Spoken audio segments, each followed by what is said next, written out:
North Korean leader Kim Jong-un has arrived in Singapore ahead of his summit with U.S. President Donald Trump on Tuesday. Singapore Foreign Affairs Minister Vivian Balakrishnan uploaded this photo on Twitter welcoming Mr. Kim to the country. He landed at the VIP terminal of Changi Airport just about an hour ago via an Air China flight. All right, just moments ago, this is Kim Jong-un's motorcade. He is en route to meet with Singapore's Prime Minister. Kim arrived in Singapore this morning. Of course, he's preparing for this historic sit-down with President Trump on Tuesday. As we look at these pictures just coming into us from moments ago, North Korean dictator there, Kim Jong-un, of course, meeting with Singapore's Prime Minister Lee Hsien-loong. They are going to have a bilateral meeting here. Interesting. This is an NBC News special report. Here's Willie Geist. Good morning. I'm Willie Geist in New York. This is an NBC News special report. President Trump is arriving in Singapore as we speak this morning, just 36 hours or so ahead of the high-stakes summit with North Korea's Kim Jong-un. You can see there, Air Force One has just landed at a military air base in Singapore.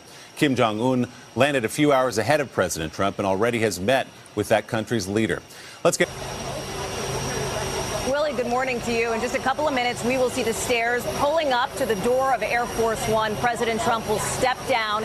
He will be greeted by the Singaporean foreign minister here, and he will begin what will certainly be an historic trip. The question is how history will judge these talks between President Trump and Kim Jong-un, who is already... And then, of course, prepare for the meeting. And there he is. There's the president now coming off of Air Force One. A truly historic moment. Of course, the First Lady not accompanying him on this trip because she is still under doctor's orders after her surgery not to fly.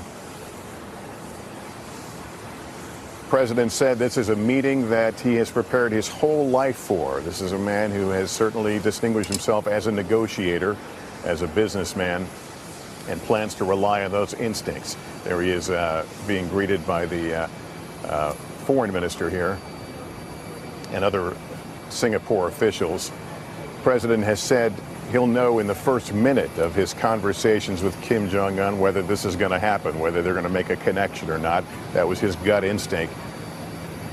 He has tried to tamp down on expectations of the meeting. At the same time, sometimes can't help himself by dropping little hints that he thinks this is going to go well. He has said that this is one chance for Kim Jong-un to do something good for his people. The president, of course, coming off that summit in Canada in which a bad taste was left in the mouths all around after the president fired off some tweets during his journey here. A 9,000-mile trip from Canada to Singapore, where it is Sunday night. The president now getting in his limousine and heading to his hotel. Willie? All right, Lester. What would make it actually historic, though, in terms of beyond a photo op?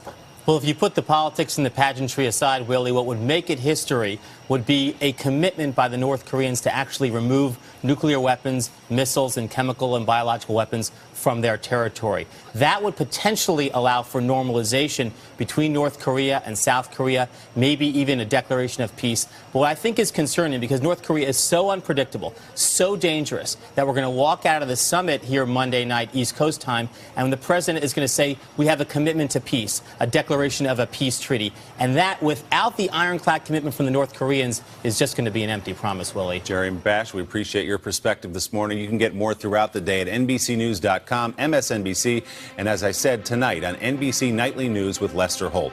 This has been an NBC News special report. Most of you will stay with us here on Sunday today. Others of you will be returned to your regular programming.